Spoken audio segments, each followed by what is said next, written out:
Nagising si Adali sa nag-aaway na tinig sa labas ng kanilang bahay. Pipikit-pikit siyang bumangon at ilang sandaling nakaupo lamang sa higaan. Ang gusto ko ay umalis na kayo rito, nang mapakinabangan ko na ang pera ko na kinuha mo. Malakas na sabi ng hindi pamilyar na tinig. Huwag naman madam, wala kaming matutuluyan kapag umalis kami rito magkapatid. Maawa naman po kayo sa amin. Sunod na sabi ng boses ng kanyang ate Marla. Napakalalim na buntong hininga ang pinakawalan ni Adali nang marinig yon. Alam na niya ang nangyayari. As usual, sinisingil na naman ng kapatid niya ng kung sino na namang nilalang na nautangan nito ng pera. It was all about utang na naman.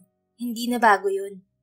Umalis na si Adali sa kama, nagtungo ng banyo, naghilamos at mabilis na nagbihis.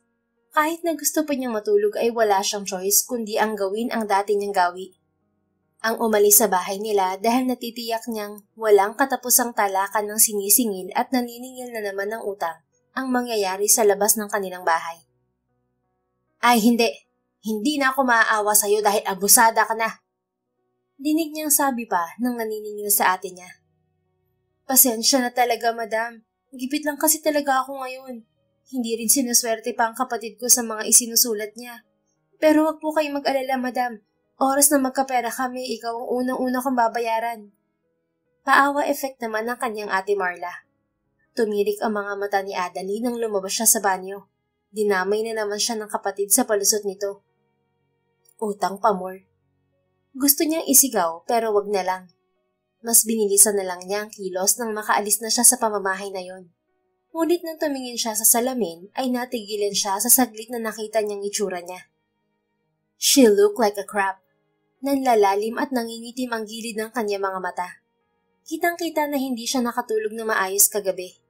Gayunman ay sanay na siya sa itsura niyang ganoon. Ano ba kasing ine-expect niya kung halos wala pang 4 na oras lagi ang tulog niya? Lagi siyang puyat dahil siya lang naman si author Adali Calvario, isang novelist, isang fiction writer. Gumagawa siya ng mga nobela na ipinapublish niya sa mga naglipa na ngayon ng mga iba't ibang reading platform. Sa kasamaang palad, kahit may potential siya sa mundo ng pagsusulat, ay isa pa rin siya sa libo-libong writer na umaasang mapapansin ng madaming readers. In short, wala pa rin siyang matatag na pangalan. Isang kawawang aspiring writer. Mag-impake na kayong magkapatid dahil may uupa na sa bahay na to. Mas galit pang sabi ng babae nang makita si Adali na lumabas ng pinto. Hindi pa rin sana ito papansinin ni Adali. Dala ang bag na kinalalagyan ng kanyang laptop kung saan siya nagsusulat ng nobela, ay didiretso sana siya ng alis. Kahit 1 linggo lang madam, bigyan mo pa ako ng 1 linggo para makapaghanap ng pera na pambayad ko sa upa sa'yo. Sagot ng ate Marla niya na nakapagpahinto sa kanyang paghakbang. Anong pambayad ng upa ate? Bakit ka magbabayad ng upa? Bahay natin to. Napapantastikohang tanong niya. Kadalasan, hindi talaga sumasabad si Adali sa usapan kapag tungkol sa utang ng kanyang kapatid. Pero dahil tungkol na sa bahay na iniwan sa kanila ng mga magulang nila ang pinag-uusapan, kaya hindi niya napigilan ang sarili na hindi sumali. So, hindi mo pa pala alam na isinangla sa akin ng ate Marla mong bahay na ito ng 200,000 pesos? Pagtataray na rin sa kanya ng babae. Tipikal ang itsura nito na maniningil. Madam na madam ang itsura. Madaming ginto sa katawan at may alalay na tagapayong. Isinangla mo tong bahay, ate? Nanlalaki ang mga mata ni Adali na napatitig sa kapatid. Hindi talaga siya makapaniwala dahil katulad niya ay mahalaga sa kanyang ate Marla ang bahay na ipinamana sa kanila ng kanilang mga magulang. Ang alam niya ay makikipagpatayan pa nga ito para lang sa bahay nila. Tapos ganito ang malalaman niya na ginawa nito. Mamaya na ako magpapaliwanag, Adali. Sabi lang sa kanya ng kapatid at muling nagmakaawa sa babaeng inutangan. Halos lumuhod na ang ate niya sa harapan nito at halika ng mga paa. Madam, sige na po. 1 linggo lang hihilingin ko na palugit. Huwag kayong mag-alala at kapag wala pa rin ako maipambabayad ay magkukusa na kaming umalis. Pasalamat din ang magkapatid at mukhang in last minute ay binulungan ng guardian angel nito ang madam. Bandang huli ay pinagbigyan din ito ang kanyang ate Marla. Umalis na ito matapos sabihing babalik ito sa linggo upang singilin sila At kapag wala silang ibabayad sa upa, ay ipaparenta na lang nito sa iba ang bahay nila. Anong nangyari, ate? Paano nakasangla sa babaeng yun ang bahay natin? Saan mo ginamit ang malaking pera? Interrogation agad-agad ni Adalie sa kanyang kapatid nang sila na lamang dalawa. Isang marahas na buntong hininga muna ang pinakawalan ni Marla at hinilot ang sentido bago sumagot. Nangailangan kasi ng isang buwan si Smith dahil nagkasakit siya. Itinakbo siya sa ospital dahil sa appendicitis. Umutang siya sa akin kasi nahold daw ang lahat ng laman ng savings niya sa bangko. Naawa naman ako. Ano? Dumagundong sa paligid ang naging tinig ni Adalie.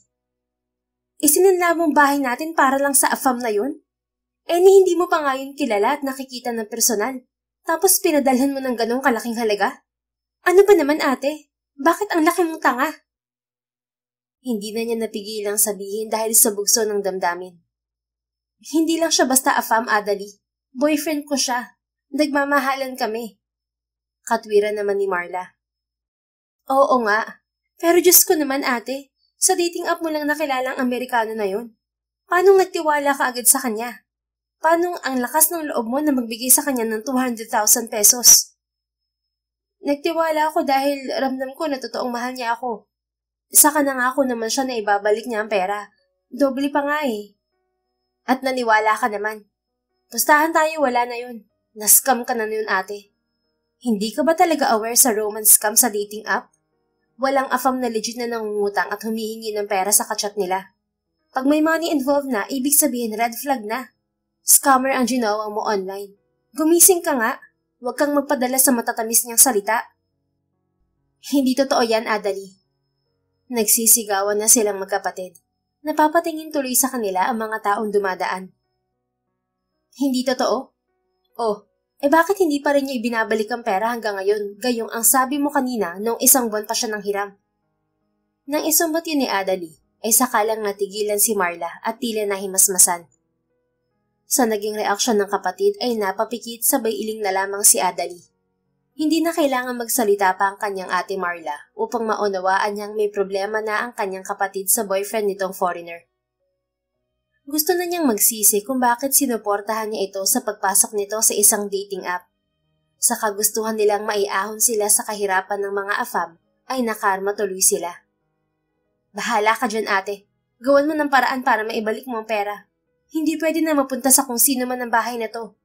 Alam mo kung gaano to kamahal ni nanay at tatay. May pangongonsensya na huling sabi ni Adalie sa kanyang ate Marla nang umalpas ang matinding inis niya. Itinuloy na rin niya pati ang pag-alis. Saan ka pupunta? Habol na tanong sa kanya ng kapatid. Sa Cafe Esperanza. Sagot niyang hindi lumilingon. Magsusulat ka na naman? Bakit hindi ka nalang maghanap ng trabaho nang matulungan mo ako sa mga gastusin sa bahay? Wala ka namang napapala sa pagsusulat na yan. Humigpit ang pagkakahawak ni Adalie sa bag na kinilalagyan ng mumurahin niyang laptop. Hindi lang siyang idinamay, pati na naman ang pagsusulat niya. Kaya nagatungan pa ang inis niya sa kapatid. Sa kabila niyon ay pinalampas na lang niya. Wala nang imik na itinuloy niya pa rin ang pag-alis. Kainis naman eh.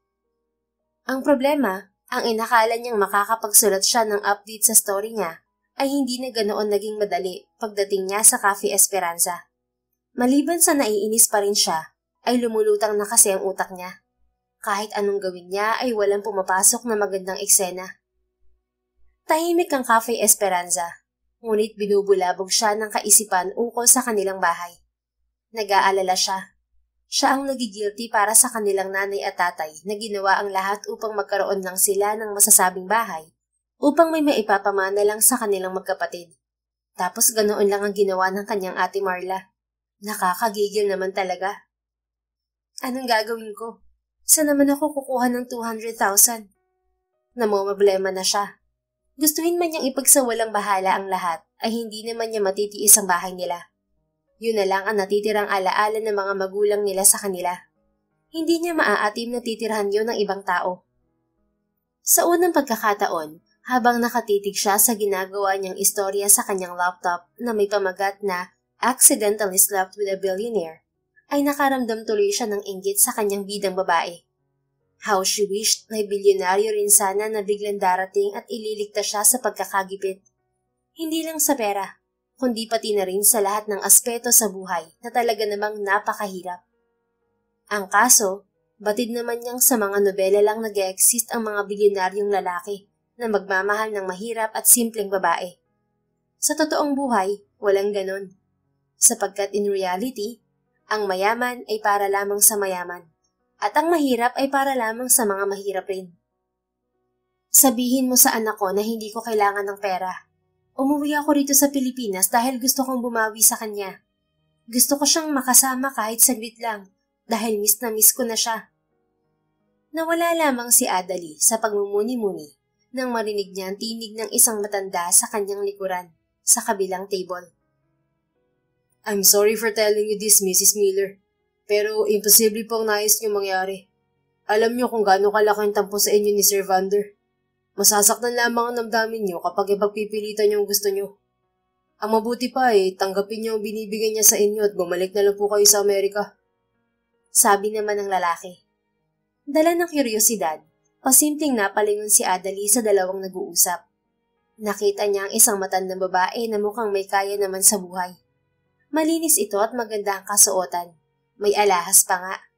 Ang lalaking nakasuot na kausap nito ang hindi niya makita ang muka dahil nakatalikod dito sa kanya. This is a blank check, Mrs. Miller. At ang sabi ni Sir Vander bahala na kayo kung magkano ilalagay niyo na kailangan niyo. Subalit kabilin-bilinan din niya na oras na makuha niyo ang pera ay gawin niyo ulit ang ginawa niyo sa nakalipas ng 20 taon. Huwag na ulit daw po kayo magpaparamdam o magpapakita sa kanya. Para sa kanya matagal na raw po kayong patay. Patuloy na sabi ng lalaki. Natutok ni Adali ang sariling dibdib. Hindi niya alam pero kahit siya ay nasaktan sa narinig na yon. Sa isip-isip niya ay grabe naman kung sino ang Sir Vander ng lalaki. Anong akala nito? Lahat ng bagay sa mundo madadaan sa pera, pati nanay nito? Di wow. Isang writer si Adali. Siyempre ay agad niyang napagtagpi-tagpi ang senaryo ng usapan ng nasa kabilang table. Basta may nakita o narinig siya sa paligid na interesting topic, mabilis nagfa-function ang imagination niya. Sa tingin niya ay anak ng matandang babae ang mayamang amon ng lalaking kausap nito. Alis na po ako, Mrs. Miller. Maya-maya ay paalam na ng lalaki. Walang anumang iniwan ang blankong tseke sa harapan ng matanda. Walang nagawa ang matanda kundi ang mag-iiyak na lamang ng mapag-isa. Awang-awa si Adali dito. Hanggang sa hindi siya nakatiis. Nilingon niya ulit ito. Tahan na po, baka kumapaano po kayo. Alo niya sa di kilalang matanda. Luhaang napatingin sa kanya to. Huwag niyo po masyadong dibdibin yun. For sure, lalambot din po ang puso ng anak niyo balang araw. Sabi pa niya, mapagaan lamang kahit papaano ang dalahin nito. Pinilit ng matanda ng umiti. Kung sana, may mahaba pa akong panahon upang mahintay yun, iha. Ang ngiti sa mga labi ni Adali ay unti-unting napawi. Ano pong ibig niyo sabihin? Ilang buwan na lang ang natitirang oras ko rito sa mundo. At ang tanging hiling ko lang sana ay makasama ang anak kong si Vander bago sana ako pumanaw. Subalit mukhang hindi na yun mangyayari dahil ito na ang karma ko sa ginawa kong pang-aabandon na sa kanya noong bata pa lang siya. At hindi niya po alam yun? Umiling ang matanda. Ayokong tanggapin niya ako at patawarin dahil may sakit ako. Ayoko. Umawang naman ang mga labi ni Adali. Mukhang mali siya kanina sa sinabi niya na hindi nangyayari sa totoong buhay ang nangyayari sa mga libro o sa mga istorya na ginagawa nilang mga writer. Sapagkat ang laging eksena na tampuhan ng isang anak na inabandona at ina nitong nagbabalik upang makasama ay heto't nasaksihan niya ng personal. Iniwan ko si Vander sa isa kong kapatid noong 10 taong gulang pa lamang siya upang makipagsapalaran ako sa ibang bansa at para rin sana sa kanyang kinabukasan. Pagpapatuloy ng ginang sa kwento kahit hindi niya hinihiling sa gitna ng pagluha nito. Subalit hindi sinasadya ay umibig ako sa naging amo ko roon at kami nagpakasal. Nagkaroon ako ng panibagong asawa doon sa Amerika. Pero kapalit ng kasiyahan ko sa piling ng bagong asawa ko ay ang pasakit naman sa anak ko na si Vander. Kamakailan ko lang nalaman na pinagmalupitan pala siya ng aking kapatid. Gusto ko sanang humingi ng tawad sa kanya, pero ayaw niya akong harapin.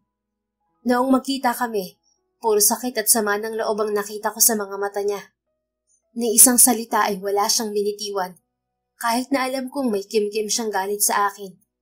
Hindi ko naman siya masisisi dahil iniwan ko siya noon. Dagdag pa nito. Naantig na talaga ang puso ni Adalie. Tumayo siya at lumipat ng table upang maalalayan ang matanda. Hinagod-hagod niya ito sa likod. Huwag na po kayong umiyak, baka makasama po sa inyo. Nang patuloy pa rin sa pag-iyak ang matanda, ay humingi siya ng tubig sa crew ng cafe at pinainom rito. Naginhawaan naman ang matanda. Salamat, Iha. Pasensya ka na sa pagdadrama ko.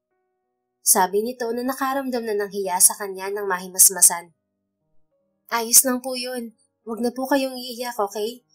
Isipin niyo na lang po na kahit ganoon ang anak niyo na ayaw kayong tanggapin, at least nakita niyo pa rin siya kahit papaano. Nagkita pa rin po kayo, hindi katulad ng ibang mag-ina na hindi na talaga nabibigyan ng pagkakataon. Pampalubag loob niyang sabi naman. Tumango si Mrs. Miller. You're right, Iha. Nagpapasalamat pa rin ako sa Diyos dahil nakita ko siya at nalaman kong maayos na ang kalagayan niya. Siguro dapat na ako makontento roon kaysa ipilit ang gusto ko at baka lalo lang masaktan ng anak ko kung magpupumilit ako.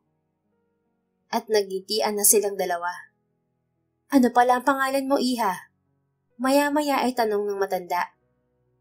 Ako po si Adalie Calvario. Ako naman si Virginia Miller. Tawagin mo na lamang akong Tita Virginia. Ikinagagalak po kayong makilala, Tita Virginia. Ako rin, Iha. Isa kang hulog ng langit. Kung wala ka siguro sa cafe na to ay baka kung ano nang nangyari sa akin kakaiyak ko. Salamat sa'yo. Naku, wala po yun. Kahit sino po ay gagawin yun. Nginitian na lamang siya ng matanda. Ayaw pa sana niyang iwanan ito. Subalit dahil hindi na niya matiis ang ihi na kanina pa niyang nararamdaman sa kanyang pantog, ay napilitan siyang magpaalam. Maiwan ko po muna kayo, Tita Virginia. Magsi-CR lang po ako saglit. Babalik po ako agad. Sige lang, Iha. Huwag mo akong isipin. Ngiting-ngiti si Adalie na tumayo at lumakad patungong banyo ng cafe.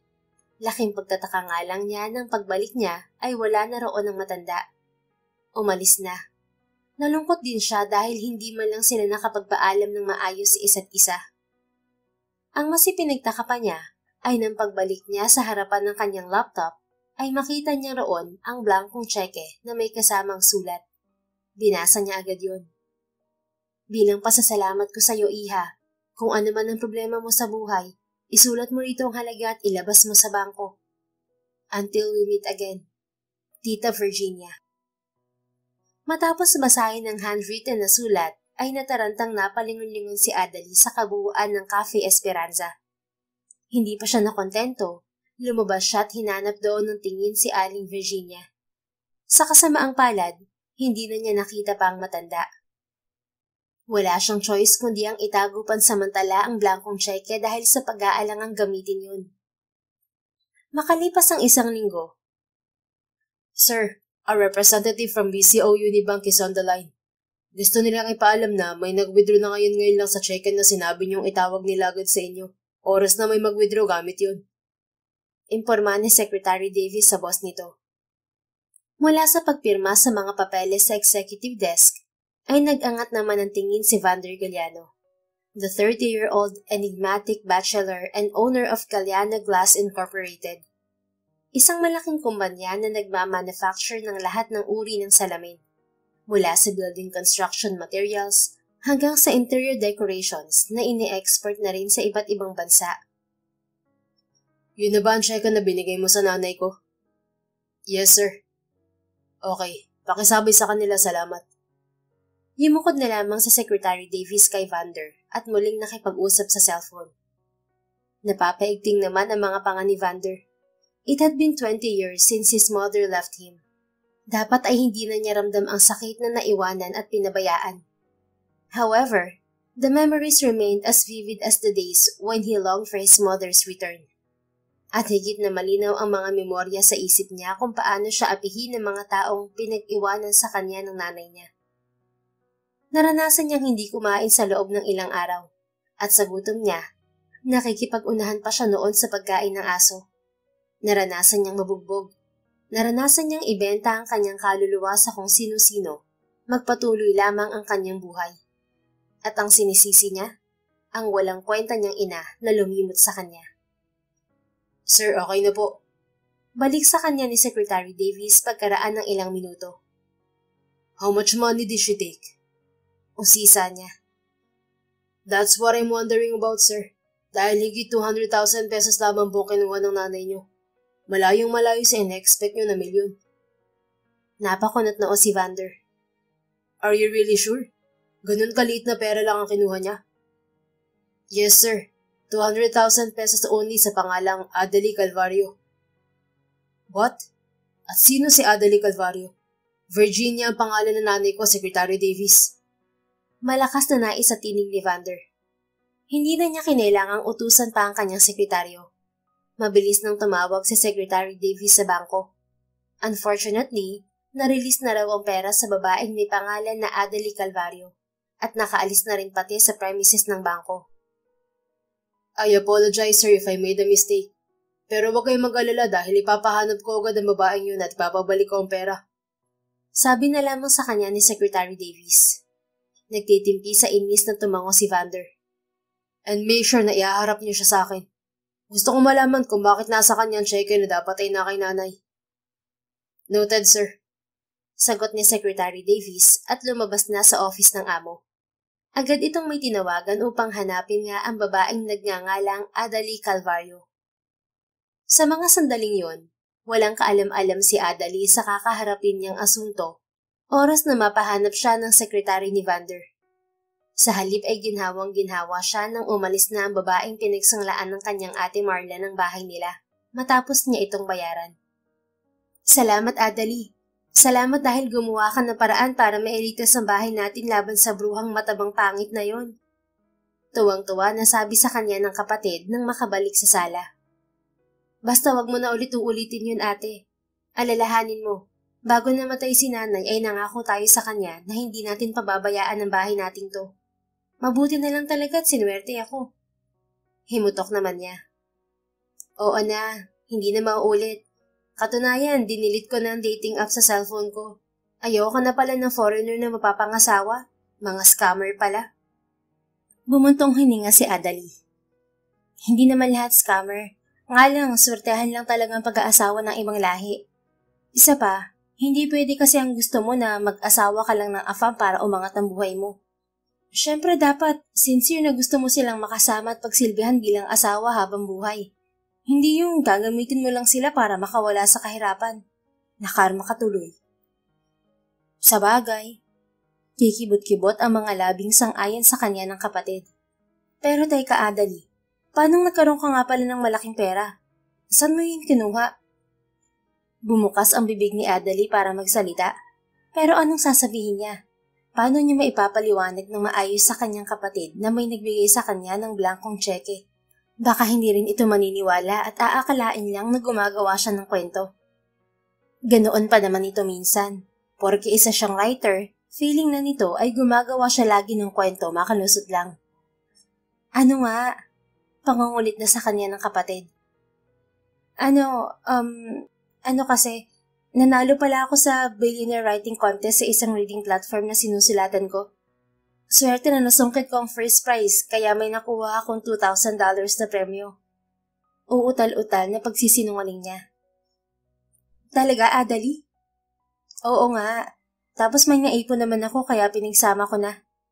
Dagdag niya pa sa kanyang kasinungalingan dahil ang totoo, maintaining balance na lamang yata ang natitirang pera sa bangko niya. May ipon ka pala, sis? Oo naman. Ano ba kasing akala mo sa pagsusulat ko? Wala akong napapala. Siyempre sumasahod din naman ako. Madami akong sinusulatan. Akala ko sa YouTube ka lang kumikita sa pagsusulat mo. Kaya nga kuryente at tubig lang ang pinapa-shoulder ko sa iyong gastusin dito sa bahay eh. Muntik na siyang matawa dahil talaga nga palang minamaliit ng ate Marla niya ang ginagawa niyang pagsusulat. Wala itong kamalay-malay na totoo namang dollars ang natatanggap na mga sahod at bonus na mga writer sa pinagsusulatan nilang mga reading platform app. Ang kaso, hindi pa siya kasama sa mga writer na masiswerte dahil ang konti pa lang ng followers niya. Hanggang sa pangarap na lang muna siya. Ginagalingan naman niya ang pagsusulat, subalit ewan ba niya kung bakit hindi man lang siya tamaan ng swerte. Ang ila pa rin sa kanya ng mga galanting readers. Yung mga readers na handang gastusan ng isang story para suportahan ng isang author. Masipag din siyang mag-promote sa mga social media. Kung bakit wala pa rin pumapansin sa kanyang pagsusumikap. Ang daya mo, Adali. Hindi ko alam na yumayaman ka na pala. Reklamo pa ng ate niya. Tumakas na si Adali sa pagbubunganga ng kapatid. Madali siyang nagtatakbo palabas sa kanilang bahay, bitbit ulit ang kanyang bag na kinilalagyan ng kanyang laptop. Oras na ulit para magtungo siya sa Cafe Esperanza kung saan siya tumatambay upang makapagsulot siya ng maayos at makapag-isip. Sa kabila ng mga flop o hindi kumikita niyang story, wala pa ring balak si Adali na sumuko sa pagsusulat. Naniniwala pa rin siya na isang araw ay makakagawa rin siya ng isang nobela na papatok sa masa. Pinanghahawakan pa rin niya ang sinabi ng pinakaunang reader niya na balang araw, sisikat din siyang writer. At yun ay walang iba kundi ang tatay niya na nahuhuli niyang binabasa noon ng mga story niya na sinusulot niya sa likod ng kanyang mga notebook. Lumawak ang pagkakangiti niya nang matanawanan niya ang Cafe Esperanza. Subalit hindi na siya nakarating doon nang biglang may tumigil na itim na kotse at hinarangan siya ng dalawang lalaki. Ikaw ba si Adali Calvario? Nagsalubong ang mga kilay niya. Sino kayo? Anong kailangan niyo sa akin? Sumama ka sa amin. Gusto kong kausapin ng boss namin. Sagot ng lalaki. Kinutuban na ng masama si Adali. Sinikap niyang sumigaw upang humingi ng tulong. Subalit isang puting panyo ang tumakip sa ilong at bibig niya. Pagkalanghap niya sa kakaibang amoy mula sa panyong yun ay nawalan na siya ng lakas at nanlabo ang kanyang paningin. Kasabay niyon ay ang pagsakay sa kanya ng dalawang lalaki sa kotseng itim. Nagising si Adali kinabukasan na tila pinupukpok ang kanyang ulo. Napakasakit. Hindi na lamang niya ininda nang wala siyang maaninag na liwanag nang magmulat siya ng mga mata. Pero napagtanto niya na nakapiring siya. Nakatali rin ang kanyang mga kamay sa kanyang likod.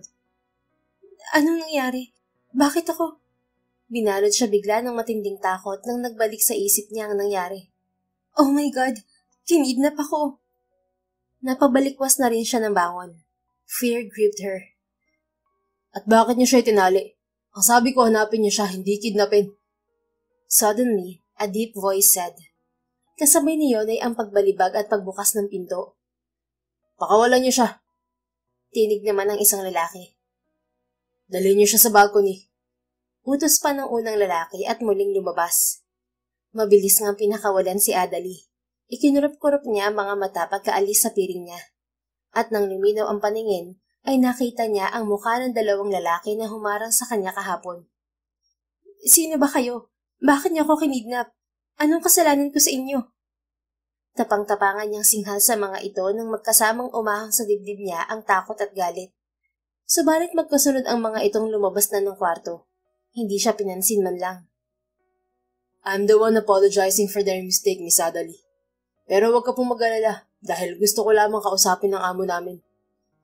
Sinserong paghingi naman ng tawad sa kanya ng payat at may salaming lalaki na nakatayo sa may malapit sa pinto na nagpaiwan sa kanya. Mas napakunot noo si Adali. Ibig niyo sabihin na pagkamalan niyo lang ako nakidnapin? Mababa ang ginawang pagyukod ng lalaking mukhang abogado. Si Sir lang pong magpapaliwanag sa inyo. Sumunod po kayo sa akin. Sa kabila ng pananakit ng ulo ni Adali, ay sumunod nga siya sa lalaki. To her surprise ay ang magandang pasilyo ang nabungaran niya paglabas niya sa kwarto. Animoy nasa isang palasyo siya na puro salamin. Nag-alangan pa siyang umapak sa sahig dahil parang mababasag. Lalong lumuwa ang mga mata niya nang marating nila ang grand staircase. Dahil kitang-kita niya mula roon ang malawak na dagat na may ilang mga isla sa malayo. Pati pala ang dingding ng bahay na kinaroroonan niya ay salamin. Kitang-kita ang lahat sa labas. Sa imagination lang niya nakikita ang malaparaisong lugar na ganoon. Ang ganda. Wala sa sariling naibulalas niya tuloy. Nakangiti na nilingon siya ng lalaki. Nandito ka sa Tagaytay, Miss Adali. Dito sa Glasshouse Villa ng aming boss. Sino ba ang boss niyo at dinala niya ako rito? Anong kailangan niya sa akin? Wala naman akong pera para ipakidnap niya. Balik niya sa katanungan niya kanina habang pababa sila sa hagdanan. May ngiti pa rin na inilahad ng lalaki ang kamay. Sinundan niya yun ng tingin at nakita niya ang isang lalaki roon na nakaupo sa pinaka-balcony ng glass house villa. Siya po ang boss namin and he's waiting for you so you can talk. Sabi sa kanya ng lalaki. Hindi ba niya ako sasaktan? Siyempre hindi. May nais lamang siyang itanong sa'yo. Kumibot-kibot ang mga labi ni Adali. Duda siya. Gayunman, nang senyasan siya ng lalaki na lapitan na ang boss nito, ay lumakad na nga siya. Paglabas niya sa balcony ay malamig na hangin pang umaga ang humaplos sa mukha niya. At lalong tumambad sa paningin niya ang parang walang katapusang karagatan. Ay tanga! Bulalas niya. Sa kamalasan, muntik na siyang madulas dahil inililibot niya ang paningin sa paligid. Napalingon naman si Vander nang marinig ang malakas na boses ng babae. Kumunot ang noo nito nang makita ang babaeng pinahanap sa mga tauhan. Mukha kasing toko na nakakapit sa salaming pader ang babae. Are you okay? Tanong ni Vander. Sa narinig na tinig ay biglang ayos si Adali sa sarili. Madali siyang tumayo ng maayos bago malalaki ang hakbang na itinuloy ang paglapit sa lalaki. Sino ka ba kasi? Anong kasalanan ko sa'yo at pinakidnap mo ako? Sa halip ay kompronta na niya sa lalaki. Una sa lahat, pinahanap lang kita sa mga tauhan ko dahil may gusto lang akong itanong sa'yo. Hindi ko alam na ganun ang gagawin sa'yo. Maybe they misunderstood what my secretary instructed them to do. Pangalawa, sa tingin mo dito kita ipapadala sa aking villa kung kidnapping talaga ang rason ng pagkuha ko sa'yo? Ang tanga ko naman na kidnapper kung ganun, hindi ba? Malay ko sa inyo. Adali hissed. Alam ko na. Siguro mga sindikato kayo, no? A smug smile appeared on Vander's lips. Isipin mo na ang gusto mong isipin, miss. Pero mas maganda siguro na umupo ka muna. Nang sa ganun ay maayos ang pag-uusap natin. Madami akong itatanong sa'yo. Tumaas baba ang dibdib ni Adali sa inis. Bakit imbes na humingi ka ng sorry parang tauhan mo pa ako kung utusan mo? Pinapasweldo mo ba ako? Alalahanin mo, pwede kitang kasuhan sa pagkidnap niyo sa akin. Hindi naman nakainig si Vander. Gayunman ay sinunod niya rin to. Mukhang wala naman itong balak na mag-sorry. Padaskol niyang hinila ang isang upuan at umupo. Ano bang itatanong mo sa akin? Para saan ba ang lahat ng to? Paano nasa yung blank check na pinabigay ko sa nanay ko? Walang kaemo-emosyong tanong na nga ng binata. Anong blank check na May iskandalong sasabihin pa sana ni Adali. Ngunit dahil mabilis na ipinaalala sa kanya ang cheque na ibinigay sa kanya ng isang matanda sa Cafe Esperanza, ay hindi niya na ituloy ang sinasabi. Wait, ikaw ang anak ni Tita Virginia? Malakas ang tinig na katanungan na lamang niya sa lalaking kaharap. Ako nga, ako si Vander, ang anak na matandang mukhang iniskam mo para lang sa cheque. Patuyang sagot nito. Umangat ang isang kilay ni Adali. Excuse me, anong iniskam ang sinasabi mo riyan, lalaki? Hindi nga ba? Nakapag-withdraw ka nga gamit ang cheque na yun, hindi ba? Bahagyang napasinghap si Adali. Huwag kang bintangero, mister, dahil hindi ako scammer. For your information, kusang ibinigay sa akin ni Tita Virginia ang cheque na yun. At bakit ka naman bibigyan ng blankong cheque ng nanay ko, abe? Huminga ng malalim si Adali. Naalala niya ang pag-iyak ng matanda dahil sa anak nito. At kung maibabalik niya lang ang sandaling yon, ngayong nakilala na niya kung gaano ka-antipatiko ang anak nito, malamang ay babawiin niya ang mga sinabi noon at papalitan na hindi dapat pala nito iniiyakan ang ganitong klase ng anak. Napakawalang puso sa kapwa kahit sa ina. Kung nag-iisip ka ng ipapalusot, miss, tiyakin mo maniniwala ako. Dahil kung hindi, magpapatawag na ako ng pulis para damputin ka at ikulong. Walang bisa ang pagbabanta mo na kinidnap kita. Kaya ko yung ipaliwanag na maayos sa pulis at korte. Pero ikaw, hindi mo malulusutan ang ginawa mo sa nanay ko. Sagot ni Vander. Tila nagbababala ang tinig nito. Hindi ako magpapalusot dahil totoo ang sinasabi ko. Ibinigay talaga ng nanay mo sa akin ng cheque na yun. I-check mo pa sa mga CCTV sa cafe noong araw na magkasama kami ron. At kung ano ang dahilan ng nanay mo ay hindi ko alam. Basta ang alam ko, masama doon ang loob niya sa'yo kaya umiiyak siya sa Cafe Esperanza. Ako na may naawa sa kanya kaya inalo ko siya. Nang kumalma siya, nagpaalam muna ako magbanyo. Pero pagbalik ko wala na siya. Nakita ko na lamang ang isang blank check na nakapatong sa laptop ko. Tapos, ang sulat niya na gamitin ko raw yun kung may problema ako. Sa haba ng sinabi niya ay tinitigan at pinag-aralan lamang siya ng kaharap. Upang ipakitang totoo siya sa mga sinabi, ay sinadya naman niyang sinalubong ang mga mata nito. Subalit na mula ang kanyang mga pisngi dahil bigla siyang naapektuhan sa magagandang mga mata ni Vander. Deep, powerful, yet mapanghalina na parang humuhugot ng kaluluwa. Iniiwas na ni Adali ang tingin. Teka, may ebidensya ako. Nasa bag ko ang sulat ni Tita Virginia. Hindi ko talaga yun itinapon.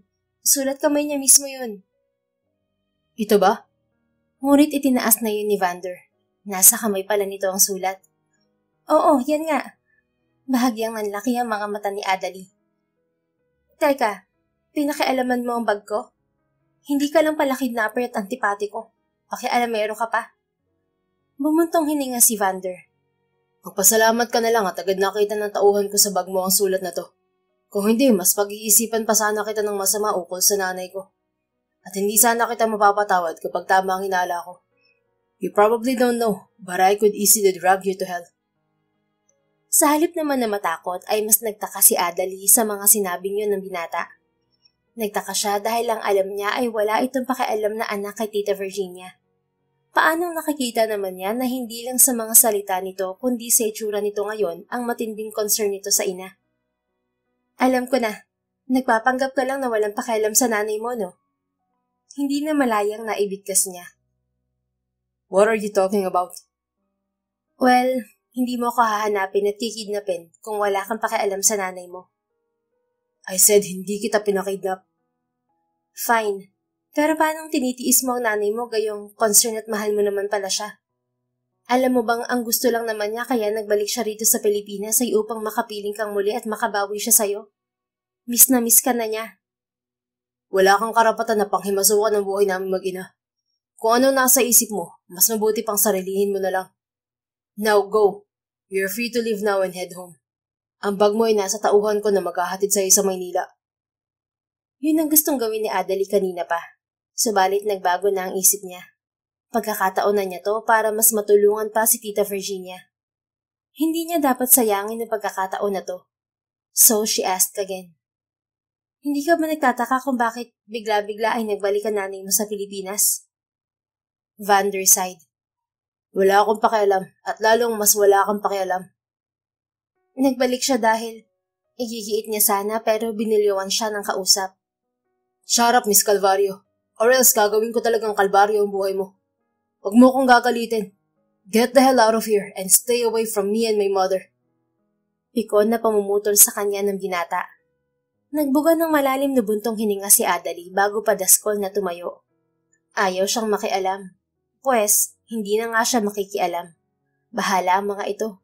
Sinubukan naman niya pero hindi umubra dahil sa taas ng pride ng lalaking to. Sana hindi mo pagsisihan ng pagtitikis mo sa nanay mo dahil sinasabi ko sa iyo, Vander. May mabigat siyang dahilan kaya nagbalik siya rito. Kung ayaw mong malaman yun mula sa akin, sana alamin mo rin bago mahuli ang lahat. Alamin mo ang totoong dahilan ng nanay mo. Hindi pa rin niya natiis na hindi sabihin sa masungit na kausap. Umalis si Adali sa lugar na yon na may dalawang panghihinayang. Una ay dahil hindi niya nasabi kay Vander na may sakit ang nanay nito. Pangalawa ay dahil hindi man lang siya nagtagal sa Tagaytay na noon pa niya pangarap na pasyalan. Sayang. Ang hindi niya inasahan, kinabukasan din ay ang magiging bisita niya si Vander sa mismong bahay nila. Nagulat na lamang siya nang gisingin siya ng ate Marla niya dahil may naghahanap daw sa kanya sa labas na nakakotse. Anong ginagawa mo rito? Tanong niya kay Vander nang mabungaran sa labas ng bahay. Kinausap niya ito sa nakabukas na bintana ng magara nitong kotse. Magbihis ka. Sumama ka sa akin dahil kailangan ulit nating mag-usap.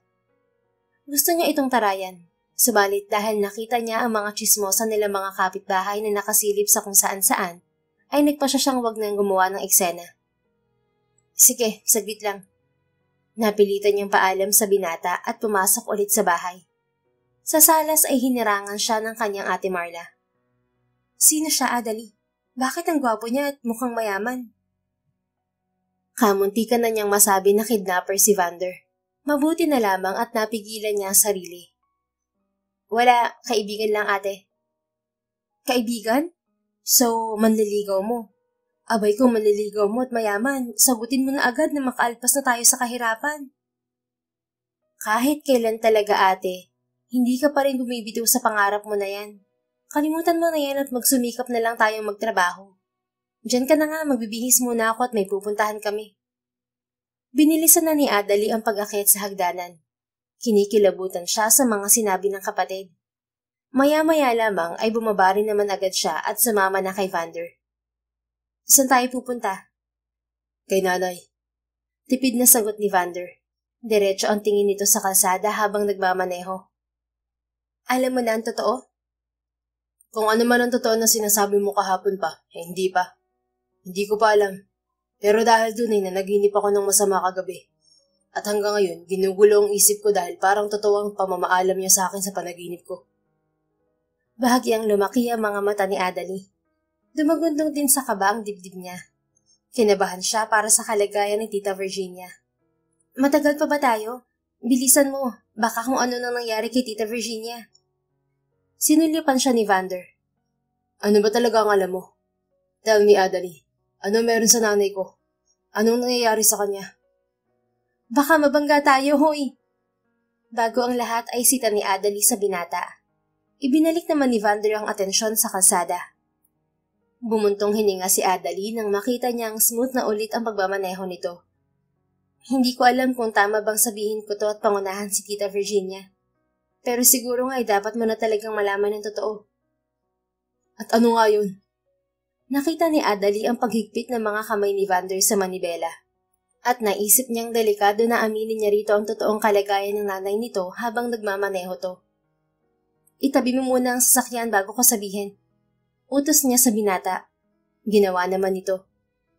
Si Tita Virginia, may sakit siya, Vander. Pagsasabi na nga ni Adali sa katotohanan nang nakaparada na sila sa gilid ng kalsada. What do you mean, sakit? Kunot noong tanong nito. Hindi ko alam ang eksaktong sakit niya, pero sa maiksi naming pag-uusap, nasabi niya sa akin na may taning na ang buhay niya. Sa natuklasan, ilang segundo na nakalimutan ni Vander na huminga.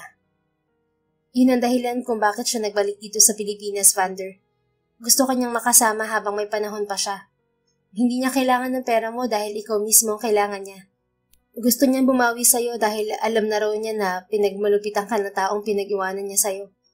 Kaso ay pinagtabuyan mo raw siya nung pinuntahan ka niya. Patuloy naman ni Adali. Sa wakas, nagawa ring humugot ng hangin ni Vander. Nga lang, pagkatapos niyon ay napatiimbagang naman to. Naalala nito ang malupit na nakaraan nito dahil sa pangiiwan dito ng ina. Magkaganon pa man, gawa ng natuklasan, gustong umiyak ng puso nito para sa nanay nito. Hindi pa rin naman bato ang puso ni Vander. Sa kabila ng lahat, isa pa rin itong anak na may pagmamalasakit sa ina. Kailangan ka ngayon ng nanay mo, Vander. Dagdag pa ni Adali. Napakalalim na buntong hininga ang pinakawala ni Vander, ngunit hindi naman ito nagsalita. Bagkus, pinaspasan na lamang nito ang pagpapatakbo ng sasakyan. Unfortunately, sa pinuntahan nilang bahay na alam ni Vander na kamag-anak nito, ay wala roon ang nanay nito. Ang inakala nitong baka nakikituloy doon ang nanay nito ay mali. Baka nasa probinsya namin siya, sa bahay namin noon. Anito nang bigong paalis na naman sila ni Adali sa isang bahay na pinuntahan. Huwag mo sabihing isasama mo ko. Wala sa usapan niyan, Vander. Protesta na ni Adali. Malayo na nga sila sa Manila at hindi alam ng ate niya kung nasaan siya. Oo, samahan mo ko. At wag na wag ka magrereklamo dahil baka nakakalimutan mo na may tinangay ka sa akin na 200,000 pesos. As payment for that, accompany me until I see my mother. Ano? Nalalaki ang mga matang bulalas niya. Binablockmail talaga siya ng Hudyo. May reklamo ka? May ngisi sa mga labi ni Vander na sumulyap sa dalaga. Isa pa, kailangan mapatunayan ko muna pala na ibinigay nga ng nanay ko sa iyo ang tseke bago ako maniwala sa sinabi mo. Ngayon ko lang na-realize na paano kung fake ang sulat na sinabi mong sulat ng nanay ko. What if gawa-gawa mo lang pala yun dahil scammer ka nga? Namilog ang mga mata ni Adalie. You're unbelievable. Nagsasabi nga ako ng totoo. Hindi ako scammer, okay? Sigurista lamang ako, kaya sa ayaw at sa gusto mo, isasamahan mo ako. Giit pa rin ni Vander. Napakamot sa ulo si Adalie. Paano ang trabaho ko? May deadline ako para makasahod ako this month. May 3 araw na akong absent. Oras na hindi ako makapag-update ngayon o sa susunod na mga araw, masasayang lamang ang mga isinulat ko sa buong buwan dahil wala akong daily update bonus. Kahit $150 lang yun malaking tulong pa rin yun sa akin. Anong klase ba ang trabaho mo? Proud na itinaas ni Adalie ang kanyang noo. Isa akong writer. Nagsusulat ako ng mga stories sa mga online reading platform. Really? Wow! Oo, kaya kailangan ko nang umuwi dahil magsusulat pa ako. Pumunta ka sa nanay mong mag-isa o kaya mga tauhan mo ang isama mo. Wag ako na naghahanap buhay. Magsusulat ka ng mga baduy na story tungkol sa mga billionaire na magpapaka-possessive sa mahirap na babae. That's so lame, Adalie. Muntik-muntika nang umusok ang ilong ni Adalie. Anong baduy yung sinasabi mo? Bakit nagbabasa ka ba para laitin ang mga gawa namin? Tumaas ang gilid ng mga labi ni Vander. Nag-focus na ito sa pagmamaneho. Alam mo, Vander, noon nakala ko dati gawa-gawa lang ng malikot na imahinasyon naming mga writer ang tungkol sa mga bilyonaryong masama ang ugali. Pero pinatunayan mo lang sa akin ngayon na hindi lang sa libro kayo mayabang na mayayaman. Pati sa totoong buhay pala talaga. Patuloy ni Adalie sa usapan. Nakaigting ang mga pangang sinamaan siya ng lalaki ng tingin. Sumasama lang ang ugali namin kapag may nanlalamang sa amin. Katulad ng ginawa mo sa cheque ko. Pasalamat ka't konti lang ang kinuha mo dahil kung milyon yun, malamang hindi mo na ako nakakausap ngayon. Diyan magagaling ang mga billionaire sa mga story namin. Pagdating sa pera, akala mo kung sino na silang Diyos. Ewan ko ba kasi sa mga readers at kilig na kilig sa mga tulad nyo? Mga red flag naman ang pag-uugali nyo. Huwag mo akong ikinukumpara sa mga walang kwenta mga nobela nyo. Para sabihin ko sa'yo, never ako magkakagusto sa simple o average lang na babae na katulad mo. Napasinghap si Adalie. Excuse me, lalo naman ako. Never ako magkakagusto sa katulad mo. Kahit na ikaw pang pinakamayaman sa mundo. Mas mahalaga sa akin ang ugali kaysa pera. Pagkasabi na yun ay humalukip-kip siyang itiningin na ang pansin sa labas ng bintana. Mahabang biyahe na hindi niya pinansin si Vander. Wala na rin siyang nagawa kundi ang sumama rito dahil wala naman siyang choice. Napatingin lang siya rito nang mapansin niyang ang ambon sa labas ay naging malakas na ulan. Ganoon din ang kulog at kidlat. Hindi ba delikado na ituloy natin ang biyahe patungong probinsya sa ganitong panahon? Parang may bagyo na oh. We need to hurry. We still have a 2-hour drive before we reach San Rafael. Ikaw na rin ang nagsabi na paubos na ang oras ni nanay, kaya hindi pwedeng tumigil tayo lalo na bumalik sa Maynila. Don't worry, simpleng ulan lang yan. If you want, itulog mo na lang para hindi mo napapansin ang ulan. Anong simpleng ulan? Seryoso ka? Tatahakin mo talaga ang malakas na ulan? Tingnan mo at halos zero visibility na. Itinuro ni Adalie ang unahan na animoy may madami ng usok. Sanay ako magmaneho, Adalie. Pwes, ako hindi sanay na nanganganib ang buhay. Madami pa akong pangarap. Hindi pa natutupad ang gusto kong sumikat na writer. Maging published author at dadalo sa book signing. Himutok ni Adalie. Halos salubong na ang mga kilay ng binata nang muli siyang sulyapan. Ang mabuti pa ay ibaba mo na lang ako kung gusto mo magpakamatay. Ayoko pang mamatay kasama mo. Hindi ako maaaring mamatay na hindi natatapos sa mga ongoing stories ko. Ayokong bitinin ng mga readers ko. Paninindigan niya. Walang naging pagpipilian si Vander. Kaysa naman mabingi ito sa kakabunganga ng babaeng kasama, ay tumingin-tingin na nga ito ng lugar na maaari na lang pagstayhan pansamantala. Ano na? Pangungulit na naman dito ni Adalie. Wait lang, ito na nga oh. Anito. Saktong nakakita ito ng gusali. Iniliko ni Vander ang sasakyan sa driveway. Nanlaki naman ang mga mata ni Adalie nang mabasa ang signboard ng gusali. Rest and Ride Motel kasi ang kanyang nabasa. Diyos ko, bakit naman motel? Bakit tayo nandito? Hindi napigil ang reklamo ni Adalie. Akala ko pa gusto mong tumigil muna tayo dahil malakas ang ulan. Oo nga, Pero hindi ko sinabi na sa motel tayo titigil. Magpasalamat ka na lang at may motel pa tayong tutuluyan. Hindi rin safe kung mananatili tayo sa kotse at sa kalsada. Ikaw na rin ang may sabi niyan. Humalukip-kip si Adalie.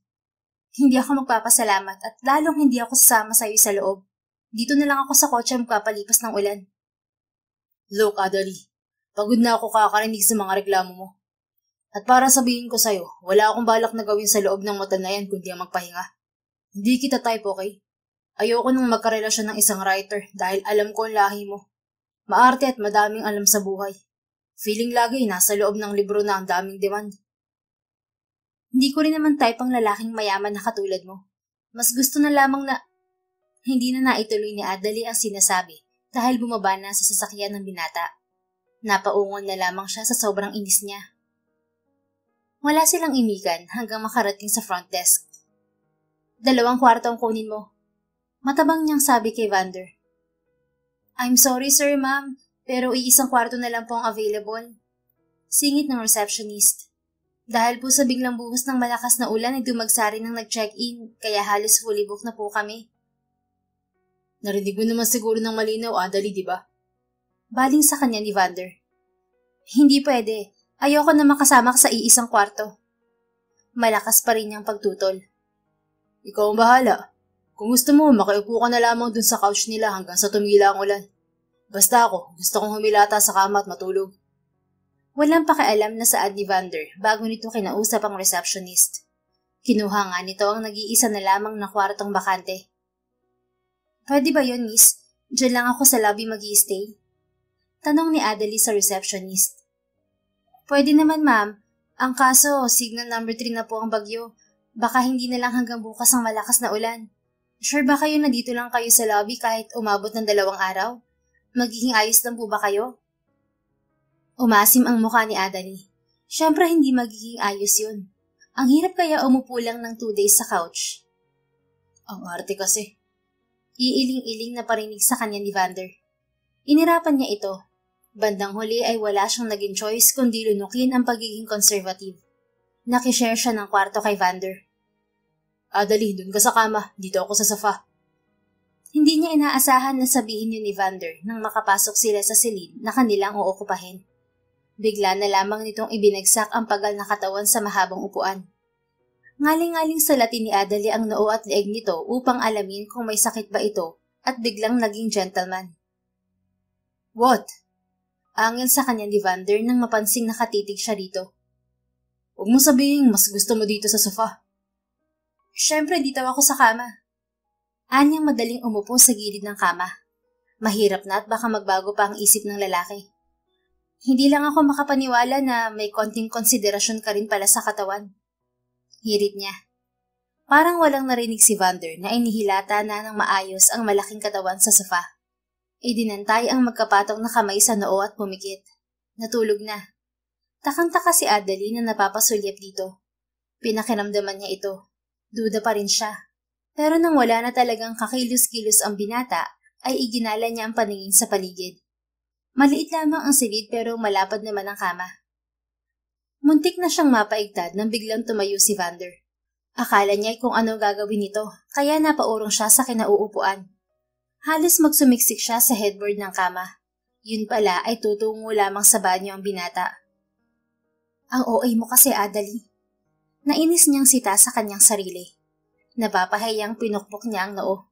Sa isip-isip niya, bakit sa mga ginagawa niyang story ay nakakakilig ang ganitong eksena? Pero bakit parang hindi naman ngayong nangyayari na sa kanya ang parehong eksena? Mabilis siyang humiga sa kama nang lumabas na ng banyo si Vander. Nagtulog-tulugan siya. Pwede mong gamitin yung bathrobe kung gusto mong presko na matulog. Sabi sa kanya ni Vander. Nagpupunas ito ng mukha gamit ang face towel. At magtanggal ka ng sapatos bago matulog, Adalie. Hindi magandang manner yan. Napilitang magmulat ng mga mata si Adalie. Napapahiyang bumangon. Nagtanggal nga siya ng sapatos. Bakit ba hindi niya yun naisip ho ba rin? Hindi ka magsha-shower? Takang tanong sa kanya ng binata nang muli siyang humiga. Hindi na, bukas na. Anyang kunwari ay naghikab. Okay, pero gusto mong kumain. Hindi ako gutom. Sabi mo yan ah. Oo nga. Nasa pagtatalo sila kung kakain sila o hindi nang may kumatok. Ang room service, nag-alok ng kape o tea. At sa wakas, sa kape silang dalawa nagkasundo. Pwede ba akong magtanong, Adali? Pambabasag ni Vander sa katahimikan nila habang pinagsasaluhan ang mainit at masarap na kape. Nakatitig ito sa dalaga habang nakaupo ito sa sofa at siya ay sa kama. Anong itatanong mo? Nagtataka lang kasi ako kung bakit ganun kalit lang ang winidro mong pera gamit ang aking blank check. Hindi mo ba alam na pwede mo ngang ilagay ron ay milyon o kahit bilyon pa? Bumuntong hininga si Adali. Hindi ako siya nga para hindi malaman yun. Nga lang, hindi naman ako mapagsamantalang tao. Pinalaki ako ng nanay at tatay ko na magpasalamat sa tulong na darating kapag nangangailangan. At yun ang pinairal ko na mapasakin ang cheque mo. Naisip ko na hulog na ng langit sa akin si Tita Virginia. Kaya wala akong karapatan na samantalahin ang tulong na iniabot niya sa akin. Kung anong kailangan ko, yun lang ang kinuha ko. Isa pa'y takot ako sa karma. So, 200k lang ang kailangan mo that time? Saan mo naman ginamit? Na-scam ng foreigner ang kapatid ko. Nakilala niya sa isang dating app. Akala niya ang foreigner na yun ang mag-aahon sa amin sa kahirapan. Pero manluloko pala. Umutang kunwari ng pera si Afam na ibabalik din agad. Si ate naman na inlababo, nagtiwala agad. Ayun, isa na lang ang bahay namin, kaya muntik na kaming mawala ng bahay. Mabuti na lamang at nakilala ko si Tita Virginia. Nabayaran ko ang bahay namin at nabawi dahil sa binigay niya sa akin na cheque. Sa totoo lang, ayaw ko sanang gawin yun pero wala na akong choice kundi samantalahin ng pagkakataon. Sabi ko noon sa isip ko, pag nagkita kami ni Tita Virginia, hihiling ako sa kanya na huhulog-hulugan kong bayaran ng nakuha kong pera. Tumango-tango si Vander, pero mahahalata sa mukha nito na nagdilim na naman. Nawalan din ako ng nanay dahil sa pagmamahal niya sa foreigner. Mula lang ikasal sila ng foreigner na yun, hindi na niya ako binalikan. Kwento ni Vander sa dalaga. Hindi rin alam ng binata kung bakit ito nagkukwento kay Adali. Basta pakiramdam nito ay komportable ito sa dalaga. Kabaliktaran sa masungit na pakikitungo nito sa babae. Sa totoo lang, nakita ni si Vander kay Adali sa unang kita pa lamang nila sa Tagaytay. Naaliw din ito sa pagiging prangka at expressive ni Adali. Hindi ba niya naipaliwanag sa'yo kung bakit? Tanong ni Adali. Paano niya may papaliwanag? Hindi nga umuwi ng Pilipinas sa loob ng 20 taon. Ngayon lang nagpakita na hindi ko alam kung bakit pa. May kanya-kanya naman na kaming buhay. Nakalimutan ko na nga may nanay ako eh. Mayaman ka, di ba? Sana ikaw nagpunta sa kanya noon. Baka ilang beses ko ang binalak, pero bigla-bigla ay nagbabago ang isip ko sa tuwing pinapaalala ng sarili ko. Ang naging paghihirap ko nung iniwan at pinagpalit niya ako sa foreigner niyang asawa. Sabi ko sa sarili ko, siyang umalis, siya rin ang bumalik. Sumimsim muna sa kape si Adali bago muling nagsalita. Natitiyak kung may dahilan kung bakit hindi siya nakauwi sa mahabang panahon. Hindi bale, kapag nagkita kayo at nagkausap ay makakapagpaliwanag na siya. Sana lang ay huwag mo na siyang pahirapan pa na gawin yun. Kalimutan mo na ang galit at tampo mo sa kanya. Mahal ka niya for sure. Tumango-tango lang si Vander. Piniling hindi magkomento. Na malamang ay dahil ayaw pangunahan ang mangyayari oras na makita nito ulit ang ina. Ubos ko na ang kape ko. Una na akong matulog sa'yo. Pag-iwas naman ni Adali upang hindi mapunta sa kung saang pagtatalo na naman ang maayos nilang pag-uusap. Nagtungo siya sa kama. Humiga at binalot ng maigi ang katawan sa kumot. Sleep tight, Adali. Narinig niyang masuyong sabi ni Vander. Lihim na napangiti si Adali. Sapat na yon upang mapanatag ang kalooban niyang magpatangay sa antok. Ilang minuto pa at naglalakbay na ang diwa niya sa dreamland kasama ang isang bilyonaryo. Samantala, sa mga sandaling yon ay kabaliktaran ni Adali si Vander. Umepekto sa binata ang stimulant ng kape na tinatawag na caffeine. Nagsisisi tuloy si Vander kung bakit siya nagkape. Wala tuloy siyang magawa kundi ang mainggit at panoorin panaka-naka si Adali na himbing na sa pagtulog. Nawiwili si Vander na pagmasdan ang kasimplehan ng mukha ng dalaga. Si Adali ay hindi katulad ng mga socialites na madalas maling sa kanya. She's plain and ordinary, yet ang lakas pa rin ng appeal. Patunay ang unti-unti nang nabubuhay na alaga niya sa loob ng kanyang brief. Hindi pwedeng gusto mo. Huwag kang magtatangka dahil iba si Adalie sa mga babaeng nakasama mo sa iisang kwarto. Saway ni Vander sa sarili nang maramdaman na nga niya ang kakaibang pag-iinit ng katawan. Ang ginawa niya ay mabilis siyang lumabas ng kwarto at nagpalamig muna sa labas ng motel. Pero nang makita niyang may minibar pala doon ay nag-inom muna siya saglit. Pagsapit ng umaga, naalimpungatan si Adalie na naiinitan. May mabigat na nakadagan sa baywang at mga binti niya, o sa tamang salita ay nakayakap sa kanya. Pagmulat niya ng mga mata ay isang malapad na dibdib ng isang lalaki ang nakita niya. Lalaki na walang pang-itaas na damit. At si Vander to. What the? Malakas na tili niya na nagpabalikwas ng bangon sa binata. Anong ginagawa mo sa akin, Vander? Singhan niya rito. Dinakma niya ang kumot at itinakip sa kanyang katawan hanggang dibdib. Adalie, calm down. Wala akong ginawa sa'yo. Bakit nandito ka? Bakit tayo magkatabi? I don't know, sabi ni Vander, at totoo yun. Pero nang maalala niyang lumabas siya kagabi at nag-inom ng konti, ay napamura siya sa kanyang sarili. Sorry, hindi ko na malayan na natabihan kita. Inakala ko siguro kagabi na kwarto kong pinasukan ko. Uminom pa kasi ako ng konting alak after ko magkape dahil hindi ako makatulog. Uminom ka na alam mong may babae kang kasama? Paano kung nawala ka talaga sa wisyo kagabi at napagsamantalahan mo ko? Malinaw naman ang isip ko, Adalie. Kaya hindi ko magagawa yun. Nakitabi lang talaga ako sa'yo dahil hindi pa rin ako makatulog kagabi kahit nakainom na ako ng alak. Siguro dahil hindi ako sanay na matulog sa sofa. Dahilan pa ni Vander. Bakit mo ako yakap-yakap? Ikaw kaya ang yakap ng yakap sa akin. Sumiksik ka sa akin kaya akala ko nalalambig ka. Akala ko gusto mong magpayakap. Nanlaki na talaga ang mga mata ni Adalie sa narinig. Umusok na ang bumbunan niya. At talagang binabaliktad mo pa, bastos.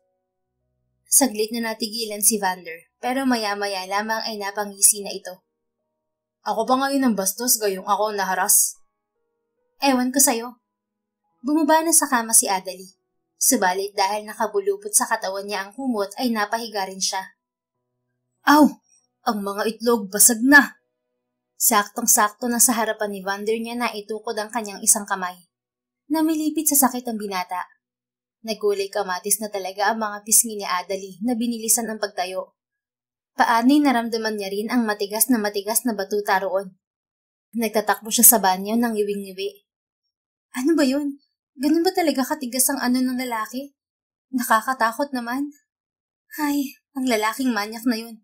Siguradong tinigisan habang nakayakap sa akin. Ani sa sarili na nakipagtitigan sa refleksyon niya sa salamin. At kung gaano siya katagal na nanatili sa banyo dahil parang wala na siyang mukha na ihaharap sa binata ay hindi na niya alam. Nagulantang na lamang siya nang narinig niya ang katok sa pinto at tawag sa kanya ni Vander. Adalie, lumabas ka na dyan. Mahina na ang ulan, pwede na tayong umalis. Napakagitlabi siya. Kung maaari lang ay ayaw na talaga niyang lumabas, subalit hindi naman pwede yun. Hiyang-hiya ang itsura niya na lumabas na nga. Nakapag-check out na ako, pero kakain muna tayo ng almusal bago umalis. Sabi ni Vander na parang wala lang ang kilos. Ayos ka lang ba? Tanong niya sa lalaki. Ha? Yung ano mo, sabi mo napisa mga itlog, di ba? Ayos lang ba sila? Ilang sandali na napatitig sa kanya si Vander, pero hindi nagtagal at nagtatawa na ito. Seriously? Gusto mong malaman kung ayos lang ang mga itlog ko? Naningkit ang mga mata niya. Bakit tinatawanan mo ako? Hindi ba pwedeng concern lang ako sa'yo? Mas malakas na tawa ang pinakawala ni Vander. Ay, ewan ko sa'yong lalaki ka. Inis na naman na naibulalas niya. Malalaki ang mga hakbang na nagpatiunan na siya ng lakad. Sumunod si Vander na tatawa-tawa pa rin. Pagkakain ng almusal ay lumabas na sila sa motel. Wala na silang sinayang na sandali. Lumarga na agad sila patungong probinsya ng San Rafael. Sa kamalasan, pagdating nila roon ay hindi nila naabutan si Tita Virginia. Walang tao sa lumang bungalow house ni Vander. Si Aling Virginia ba ang hanap niyo? Bigla ay usisa sa kanila ng babaeng kapitbahay na nakapansin sa kanila. Opo, nakita niyo po ba siya na nagpunta rito? Ako po si Vander, ang anak niya. Sagot at pakilala ni Vander. Ikaw na si Vander? Nako, ang laki mo na at may asawa na rin pala tulad ng mga kalaro mo dito noon ng mga bata. Bago ang lahat ay sabi ng ginang. Nginitian lamang ito ni Vander. Hindi niya po ako asawa. Pagtatama naman ni Adalie sa ginang. Opo, girlfriend ko pa lang po si Adalie. Mabilis na dugtong ni Vander. Huwag ka nang kumontra, Adalie. Haba pa ang usapan. Pasimpleng bulong nito sa dalaga. Tumirik na lamang ang mga mata niya. Ay ganun ba? Magkasintahan pa pala kayo. Sana mapunta sa kasalan dahil bagay na bagay kayo. Siguradong ang kukwit na magiging anak ninyo. Sabi pa ng ginang. Sana nga po. Gatong naman ni Vander. Ang nanay po, nasan po siya? Oo, si Aling Virginia. Nako, wala siya dyan sa bahay niyo dahil itinakbo sa ospital noong nakaraang araw. Bigla ba namang natumba dun sa store ni Maming? May malubhang sakit pala ang nanay mo, Vander.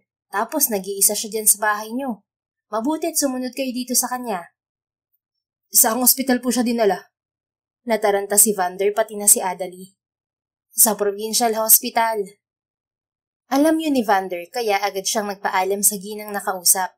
Pinasibad niya agad ang sasakyan nang makasakay sila ni Adalie. Nang makarating sa ospital ay nagtatakbo agad sila papasok sa loob. Pinuntahan agad nila ang silid na sinabi sa kanila sa information desk. At doon, nakita ni Vander ang inang nakaratay sa hospital bed. Sa ilong nito ay may oxygen mask. Tulog ito. Nay? Kinabahang tawag pa ni Vander sa ina.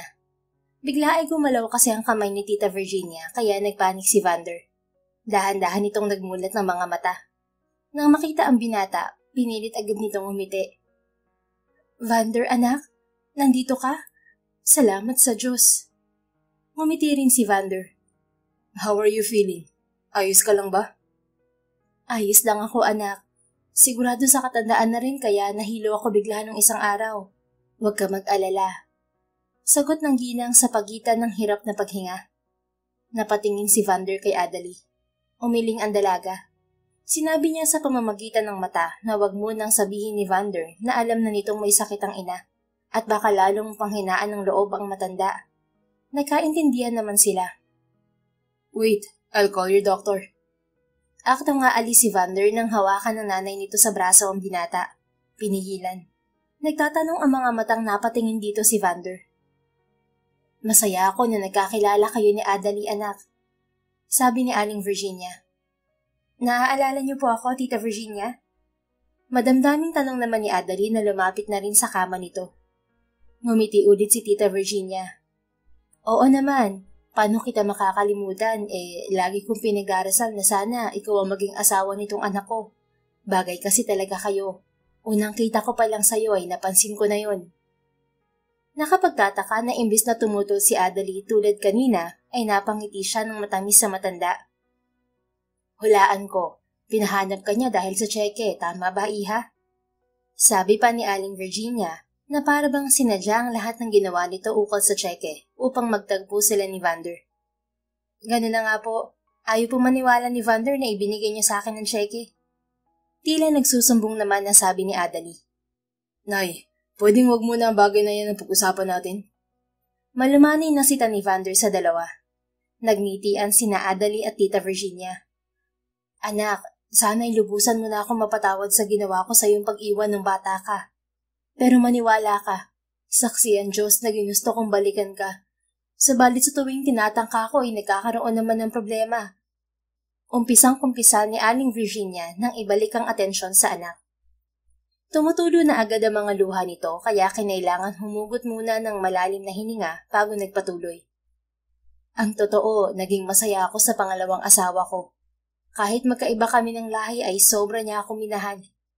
At ang totoo, gustong-gusto ka rin niyang makilala at dalhin sa Amerika dahil hindi na kami pwedeng magkaanak pa. Ang problema, sa una naming pagtatangka na umuwi ng Pilipinas, ay nadisgrasya siya. Nabangga ang kotse niya kaya ilang buwan kami sa ospital at ilang taon din bago siya nakalakad ng normal. Nang muling maging maayos ang lahat sa amin, ginusto namin ulit na puntahan ka rito sa Pilipinas. Ang kaso, nagkaroon naman siya ng sakit. Inalagaan ko ulit siya hanggang sa umabot na pala ng 20 taon na hindi na kita nakita. Pero hindi kita kinalimutan, anak ko. Nagyuko ng ulo si Vander. Walang salita na gustong kumawala sa lalamunan niya. Kabaliktaran sa mga unang araw na nagkita silang mag-ina na puros panunumbat ang lumabas sa bunganga niya. I'm sorry, anak. I'm sorry kung mas nagawa ko pang alagaan ng pangalawa kong asawa kaysa sayo na anak ko. Gustuhin ko man kayo parehong alagaan pero hindi ako nabigyan ng pagkakataon. Napakalayo din ang distansya natin, kaya hindi rin ako basta-basta makauwi sa'yo. Hinawakan ni Tita Virginia ang nananakit na dibdib. Tatawagin ko po ang doktor. Nagpapanik na sabi ni Adalie. Mabilis siyang lumabas ng silid. Huwag na po kayo magsalita, Nay. Nauunawaan ko na po ang lahat at pinapatawad ko na po kayo. Ang mahalaga ay nalaman kong naging maayos at naging masaya kayo sa piling ng asawa niyo. Sabi naman ni Vander sa ina. Oo, anak. Kahit paano, naranasan ko na mahalin ako ng asawa ko na hindi nagawa sa akin noon ng tatay mo. Mabait si William. Sayang at hindi kayo nagkakilala. Sana. Saglit na naputol ang pagsasalita ni Tita Virginia dahil sa sunod-sunod na sakit na iniinda nito. Ikaw naman, anak. Anong nangyari sa'yo? Ikwento mo pakiusap. Gusto kong malaman ng lahat. Hilam sa luha ang mga matang sinikap ni Vander na ipaalam din sa ina ang nangyari sa kanya noon. Nang umalis po ako sa poder ni Tita Linda, naging palaboy po ako. Hanggang sa may tinulungan po ako matanda. Nailigtas ko po ang buhay niya, dahilan para ampunin niya ako. Doon po nagbago ang buhay ko. Binihisan, pinakain, pinag-aral, at itinuring po niya akong tunay na apo. Hanggang sa ginawa niya po akong tagapagmana ng lahat ng ari-arian niya. Salamat sa Diyos. Salamat dahil kahit wala ako ay may tumuring sa iyong pamilya. Hindi ko akalain na aapihin ka ni Linda. Nagpapadala ako ng pera sa kanya para sa pag-aaral mo at pangangailangan. Pero wala akong kaalam-alam na wala ka na pala sa poder niya. Lagi lang sabi niya, ayos ka lang at ayaw mo ako makausap kapag tumatawag ako. Naniwala ako sa kanya. Patawarin mo ako, Vander. Mahal na mahal kita, anak ko. Tandaan mo yan palagi. Napakasaya ko na narito ka at pinatawad mo na ako. Alagaan mo ang sarili mo at ang magiging pamilya mo. Mahalin mo sila at huwag iiwan kahit kailan. Payakap, anak ko. Ginawa naman agad ni Vander ang hiling nito. Pero maya-maya pa ay lumuwag na ang mga braso ng matanda sa balikat ni Vander at dahan-dahan nang pumikit ang mga mata nito. Nay! Hiyaw ni Vander. Huli na nang makabalik si Adalie kasama ang doktor at ang mga nurse. Payapang natulog na talaga ang nanay ni Vander. Ngunit mahahalata na may ngiti ito sa labi kahit nanilisan na ang mundo. Marahil dahil napatawad na ito ni Vander at nakita at nayakap pa kahit sa huling sandali. Nagyakapan na lamang sina Adalie at Vander nang i-anunsyo ang time of death ni Tita Virginia. Nalaman na lang nila sa doktor kalaunan na cancer sa matres ang sakit na nagpahirap dito sa mahabang panahon. Nang araw din yun ay inasikaso agad nila ang libing ng matanda. Inuwi nila sa Maynila ang mga labi nito upang doon ilagak para rin malayang mabisita ni Vander kahit anong oras. Ang sakit, Adalie. Kung kailan magiging maayos na sana kami ni nanay, saka naman siya nawala. Parang hindi ko matatanggap na iniwan niya ako ulit. Wika nito matapos ang libing ng ina. Nasa kotse na sila pa uwi. Isipin mo na lamang na wala ng sakit pang iniinda ngayon ng nanay mo. Huwag kang mag-alala dahil nandito lang ako para sa'yo. Napatitig si Vander kay Adalie. Mula na wala ang nanay niya hanggang sa libing ay hindi nga siya nito iniwan. Palagi itong nakaagapay sa kanya na dapat ay hindi na nito ginagawa. Sa maikling panahon nilang pagkakakilala ay napatunayan ni Adalie ang sinseridad nito, pati na ang kabutihan ng puso nito. Naging daan din yon para magkaroon siya ng karamay at espesyal na babae sa buhay niya. Mukhang parehas sila ng nanay niya ng taste pagdating sa babae. Iisa ang kanilang napili. Salamat, Adalie. Salamat at dumating ka sa buhay ko. Pasalamat niya pagkuwan at mahigpit na hinawakan ito sa kamay. Simula sa araw na yon, ipinangako niyang aayusin na niya ang pakikisama kay Adalie. Liligawan at tuturuan na niya ang puso niyang magustuhan ito. Kahit na ang totoo ay unti-unti na talaga siyang nagkakagusto sa dalaga. Hindi nga lang siya sigurado kung masusuklian ni Adalie ang pagtingin niya rito. Kaya idadaan niya sa panliligaw para na rin magkakilala sila ng lubusan. Hindi naman nagtagal, nagbunga ang pagpupursige niya. Sinagot siya ni Adalie at naging masaya sila sa kanilang relasyon.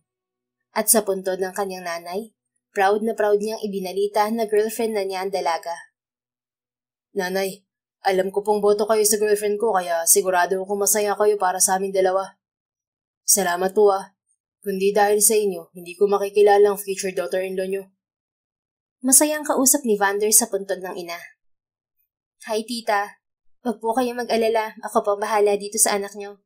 Kahit minsan masungit to, mahal na mahal ko tong uni ko iho niyo. Sabi naman ni Adalie sa puntod, nakayakap ito sa bewang ng nobyo. Hinagka naman ito ni Vander sa buhok.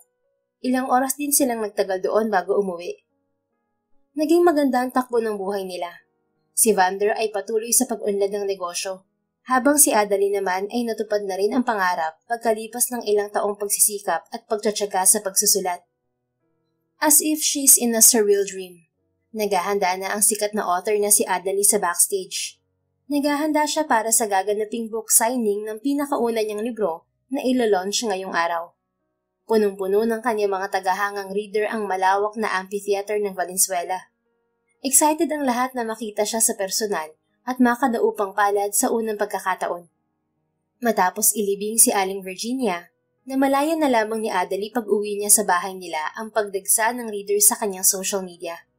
Yun pala'y nag-viral ang isang story niya na ang title ay Accidentally Slept with a Billionaire. Sa isang mabilis na sandali ay naging milyon-milyon ang readers niya at followers. Hanggang sa isang araw, nakatanggap na siya ng offer mula sa isang sikat na publisher na willing gawing libro ang kanyang story.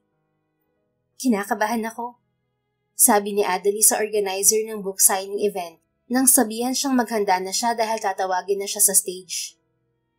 Huwag ka pong kabahan, Miss Adalie. Sobrang mahal na mahal ko po ng mga readers mo. Ang dami po nila. Hanggang ngayon ay mahaba pa rin ang pila sa labas. Pampanubag loob na sabi sa kanya nito. Nginitian naman niya ito. Sa loob lamang ng 6 na buwan ay natupad lahat ang pangarap ni Adalie. Maging sikat na author, makapag-publish ng libro, at magkaroon ng book signing. At sasabihin niya sanang wala na siyang mahihiling pa. Subalit hindi niya magawa dahil ngayon ay may isa na namang hinihiling ang kanyang puso. Ang sana, makasama si Vander Galliano habang buhay. Ang kanyang billionaire boyfriend. Ang main character sa buhay niya at sa puso niya. Good morning everyone! We are thrilled to have you here today for a special event. Please join me in welcoming the remarkable author of Accidentally Slept with a Billionaire, author Adalie. Let's give her a round of applause. Masigabong palakpakan ang pumuno sa kabuuan ng malawak na amphitheater nang masigla at ngiting-ngiti na lumabas si Adalie mula sa backstage. Hindi magkamayaw ang kanyang mga reader. Kitang-kita sa mukha ng lahat ang saya na makita siya sa personal. Ang ganda niya. Ang iisang unang impression sa kanya ng mga tao.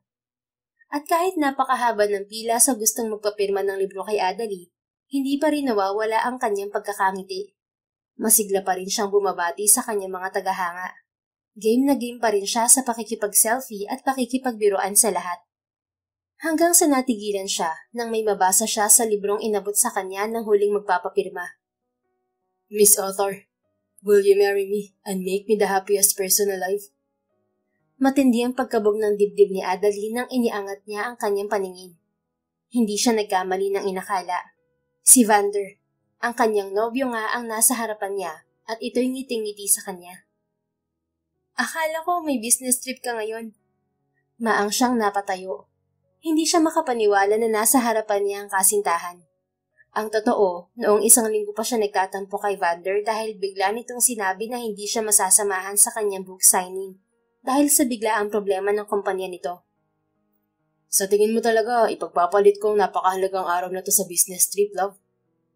Muntik nang mapaiyak si Adalie. Ibig sabihin ay sinadya ni Vander ang lahat upang isurpresa siya. Ang sweet. Congratulations, love. Tinawanan man siya ay proud na bati sa kanya ni Vander kasabay ng pag-abot na nito ng bouquet of flowers na itinatago sa likod. I am happy and proud of you because all your dreams have now come true. Sana madami ka pang maisulat na story. Salamat, love. Matamis na matamis ang naging ngiti ni Adalie. At salamat din dahil bumili ka rin ng libro ko. Muntik na nga akong sumuko sa haba ng pila eh. Buti nakayanan ko. Buti, nabasa ko ang story mo at tumatak sa isip ko ang nakasulat doon. Na kapag mahal mo ang isang babae, kaya mong magtiis at maghintay kung gusto mo siyang makita at makasama habang buhay. Because every woman deserves to be given time, no matter how harsh the times may be. Oh, thank you, love. Memorize mo talaga ha. Kinilig ako. Kinuha ni Adali ang libro ni Vander at kinintala ng halik sa labi ang nobyo. Naniniwala na siya na binabasa nga ng nobyo ang kanya mga isinusulat. Ang alam kasi niya ay baduy na baduy ito sa mga romance novel. Naghiyawan tuloy ang mga kinilig niya mga tagahanga na nakalimutan niyang naroon pala. Booking na may boyfriend siya. Ayaw sana talaga niyang isapubliko yon dahil gusto nila ni Vander ng pribado pa ring buhay. Pero nadala siya kaya hayaan na lang. Pero maya-maya ay napakunot noo siya nang pagtingin niya sa ilang tao roon na may mga hawak na papel. At bawat letra na nakasulat doon ay mababasa ang, "Will you marry me, Author Adali? Yes or no?" Tuluyan na siyang napahagulgol nang pagbalik niya ng tingin kay Vander ay nakaluhod na ito sa kanyang harapan. Hindi niya sineryoso ang nakasulat sa front page ng libro ni Vander kanina. Pero ngayon ay sigurado na siya na seryoso talaga ang tanong nito. You've written the best chapters of my life, Adali. Will you continue this journey with me as my wife? Will you marry me, love? Yes! Yes na!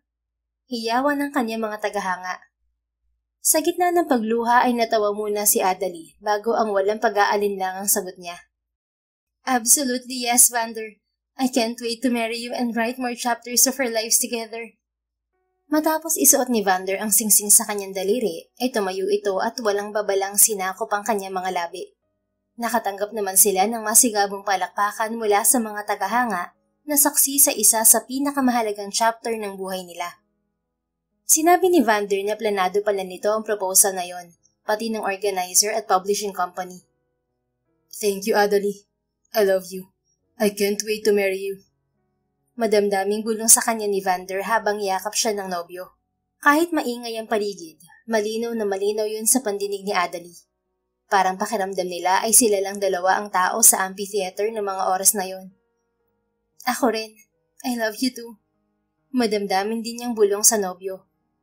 Pagkatapos ng book signing ay magkasamang umuwi ng bahay ang magkasintahan. Formal na hiningi ni Vander ang kamay ni Adali sa ate ng dalaga.